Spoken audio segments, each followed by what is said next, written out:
नमस्कार, मी राजा माने, विधान परिषदेचे सदस्य आणि भारतीय जनता पक्षाचे नेते श्रीकांत भारतीय यांनी आज विधान परिषदेत पत्रकारांच्या प्रश्नांवर आवाज उठवला.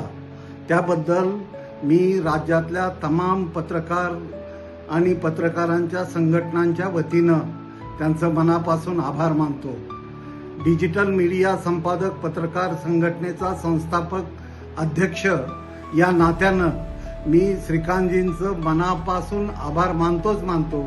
त्याशिवाय त्यांनी उठवलेल्या आवाजाला प्रतिसाद देणाऱ्या मंत्री आशिषभाई शेलार आणि विधान परिषदेच्या उपसभापती नीलमताई गोरे यांचं देखील मनापासून आभार मानतो.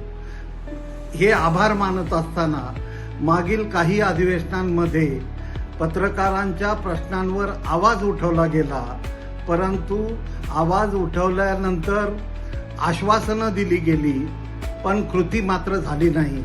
हे कटू सत्य आहे. तर माझं सरकारला विनंती राहील, आशिषजी शेलार आणि श्रीकांत भारतीय यांना देखील विनंती राहील की आपण जे प्रयत्न करतो म्हणून जाहीर केलंय, तर त्याची अंमलबजावणी कशा पद्धतीनं गतीनं होईल यासाठी आपण डोळ्यात तेल घालून आम्हाला मदत करावी. सगळ्यात महत्त्वाचं डिजिटल पत्रकार आणि डिजिटल पत्रकार नक्की कुणाला म्हणायचं याची व्याख्या देखील शासन दरबारी ठरली पाहिजे.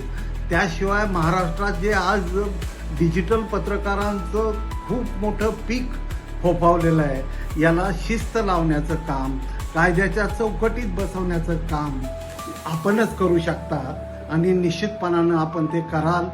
डिजिटल पत्रकाराला अधिकृतपणे पत्रकार म्हणून मान्यता देण्याबरोबरच ज्या ज्येष्ठ पत्रकारांचे सन्मान आणि पेन्शन, ज्याला पेन्शन म्हणतो आपण, ती पेन्शनची अनेक प्रकरणं प्रलंबित आहेत, त्या प्रकरणात देखील आपण लक्ष घालावं.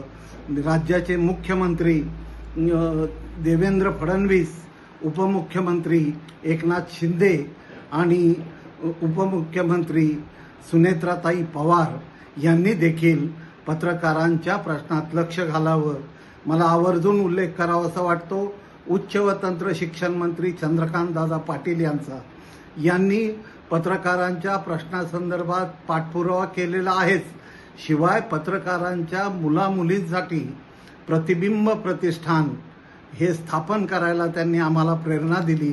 त्याला त्यांनी पूर्ण पाठबळ दिलं आणि राज्यातल्या पत्रकारांच्या मुलामुलींच्या करिअरसाठी अगदी खारीचा वाटा उचलण्याचं काम राज्यात हे प्रतिबिंब प्रतिष्ठान करतंय. तर सरकारला नव्यानं परत एकदा विनंती, मी श्रीकांत भारतीय यांना विनंती करतो, श्रीकांतजी आपण मनावर घ्या आणि आमचा प्रश्न मार्गी लावा.